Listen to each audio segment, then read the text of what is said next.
the world breathes, not like we do with our chests. It inhales through events and exhales through coincidences. And if you listen closely, you realize that nothing happens just like that. We're used to thinking that we decide everything ourselves. We choose, we plan, we move forward. But sometimes life breaks this narrative, and you realize that there's a force moving through you. It does not shout. It whispers through symbols. Carl Jung called this synchronicity. It is not magic, not superstition, not spiritual mysticism. It is a reality that you feel in your gut. When someone enters your life at the very moment when you are ready, when you hear the right words from a random passerby, when everything around you freezes, and suddenly you realize you are not alone. You are being guided. The universe does not speak the language of logic. It speaks in images, metaphors, paradoxes, as if it were drawing road signs in front of you, but without inscriptions. And only when you stop chasing explanations will you begin to see them. You cannot plan for the person who will change you. They do not fit into your lists and ideas. They appear when you let go and begin to see. We do not seek people, we respond. And if there is a response inside, it is not a coincidence. It is a signal. Because all of life is built on responses, not control. We think that encounters are the result of decisions.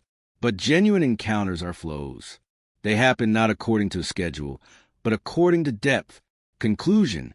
While you are looking for logic, the universe whispers in images. To hear means to go beyond the mind. That is where the path begins to those you are not looking for. But recognizing, the one who is supposed to come almost never seems right. At first, they scare you. They annoy you. They cause pain. It's as if they're entering not through the door, but through a wound. This is the first sign. You have met your shadow. Jung said, the shadow is the part of you that you deny, repress, hide. But it is precisely this part that holds your power. The shadow is not evil. It is wild, real, alive. And when you encounter a person who awakens a shadow in you, a storm begins inside. You get angry, push them away, argue. But it's not about them. It's about you. They are a mirror of what you don't want to see in yourself. They are not the enemy. They are the key.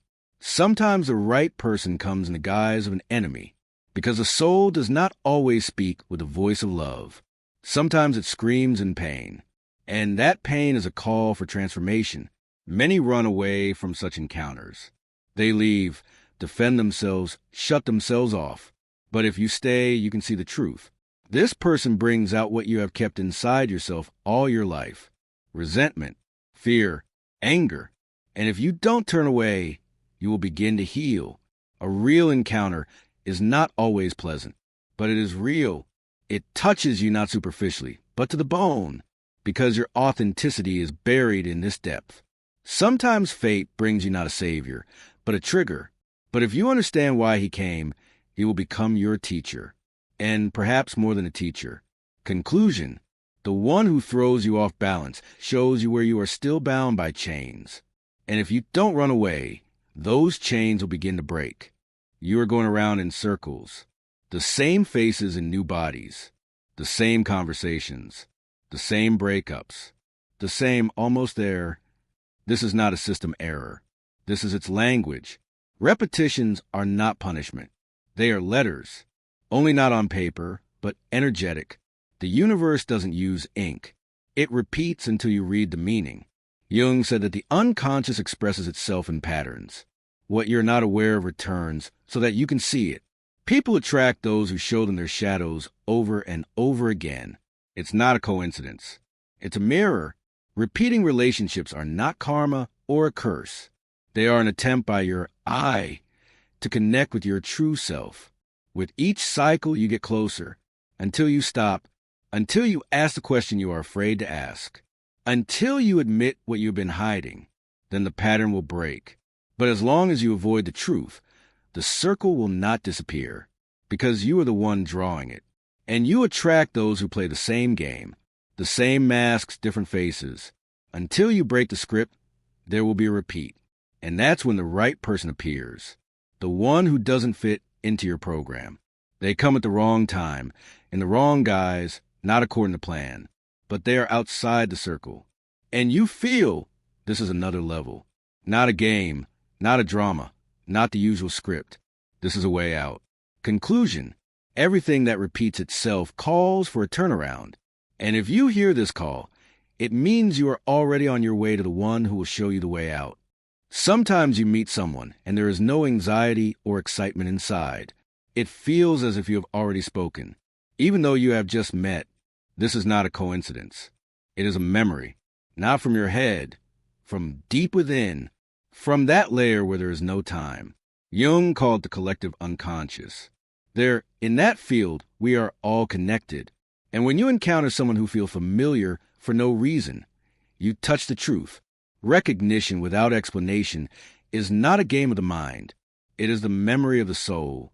There is no passion in this gaze, no desire. There is silence, acceptance, a feeling of home, as if you were not chosen but returned, as if you did not meet but remembered. You look at this person and cannot understand why it is so calm, why it is so simple, why feelings that were not there before are opening up in you. This is not romance. This is connection. Because you are not building a connection. You are entering it. Like a river you should have returned to long ago. And this river carries you not to someone, but to yourself. Such encounters are rare. They are not called, they come. They cannot be held back. They remain on their own. And there is no drama in them. Only depth, pure, clear, silent. Conclusion. Recognition without a past is a sign that you are connected deeper than time. This person is not a coincidence, but an anchor for your soul. Before the one who is truly yours arrives, life takes away everything that was not yours. Plans collapse. People disappear. Meaning vanishes. You fall. But this is not the end. It is a reset. You do not choose this time. It comes like a storm without warning. The wind blows away the old scenarios, and you are left alone without rules, without masks, without a path. That is when the real thing begins. Reset is not necessary for punishment. It cleanses, because with your hands full, you will not accept the one who is coming to you. There must be room inside. Jung called this the process of individuation. When the external structure collapses, and you are confronted with your true self, fear, silence, questions that were previously ignored. This is the point. And in it, everything freezes. But this is where the roots of the encounter are laid. The one who is meant to come will not enter your life while it is too noisy. And when everything collapses, you hear for the first time yourself, space, the echo of the future. And only after going through this do you become ready. Not according to a list, not according to external criteria, but according to your inner state. You no longer wait. You are simply open. And in this state, the right person comes as a continuation of your silence. Conclusion. When the script collapses, life begins. And in it, there is already a place for the right person. You no longer search. You don't analyze. You don't rush things. A special silence descends inside you, not emptiness, but clarity. It's as if you knew it would be this way. You just couldn't explain it. When the right person appears, there is no orchestra playing inside you. There's only a silent yes. It's not about emotions. It's about knowledge. Not from the mind, not from logic, but from within. Intuition does not argue with reason. It just is. Jung said that intuition is a function that perceives a whole without analysis. It has no structure, but it has truth. Pure, instantaneous, inexplicable. You can't prove why you feel calm around this person. You can't explain why you trust them, even though you shouldn't. It's not a choice. It's a response. True recognition doesn't require words. It happens in silence.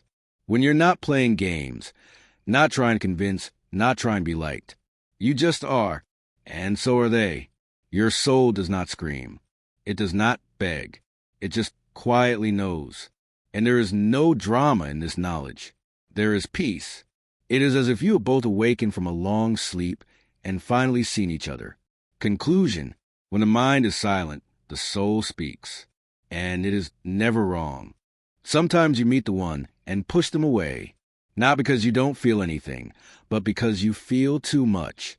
Where there is depth, fear arises. Not of them, of yourself. Jung said, "There's an archetype in each of us that fears wholeness, because wholeness requires exposure, and we are used to hiding, behind independence, behind irony, behind the past. When the right person comes along, the masks become heavy. He sees you, the real you, and that's scary, because you can't play anymore. You can't hide. You can't control. You try to keep your distance. You come up with excuses to leave. You provoke. You turn away. But inside, everything has already been decided. This is not resistance to another person. It is resistance to yourself who feels, to yourself who is open.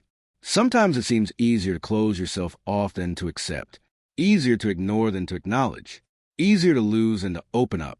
But the loss will be an illusion, because the connections you need don't disappear. They wait for you to stop fighting. Those who came not to destroy, but to show, will not disappear, even if you turn away, even if you get scared, because such encounters are not recorded on the skin. They're recorded deep inside. Conclusion: a true encounter wakens fear, because it leads to authenticity. Sometimes it seems as if everything has stopped. No one comes. No one hears. Inside there is silence. Outside there is emptiness. This is not stagnation. It is a pause. And within it, the most important things mature. A pause is not for rest. It is like dark soil in which seeds are sown. There is no light, no movement, no result. But that is where depth is born. Jung said, before connection comes, there is separation. For the new to enter, the old must disappear not only externally, but also internally. And that takes time. You are not alone. It's just that the one who is coming to you is also preparing, in their own world, in their own shadow, on their own path. Your paths have not yet crossed because the most important thing must happen first. You must become yourself. Loneliness is not a punishment. It is a laboratory of transformation.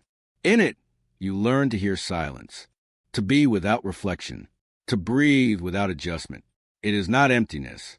It is a depth that cannot be seen from the outside.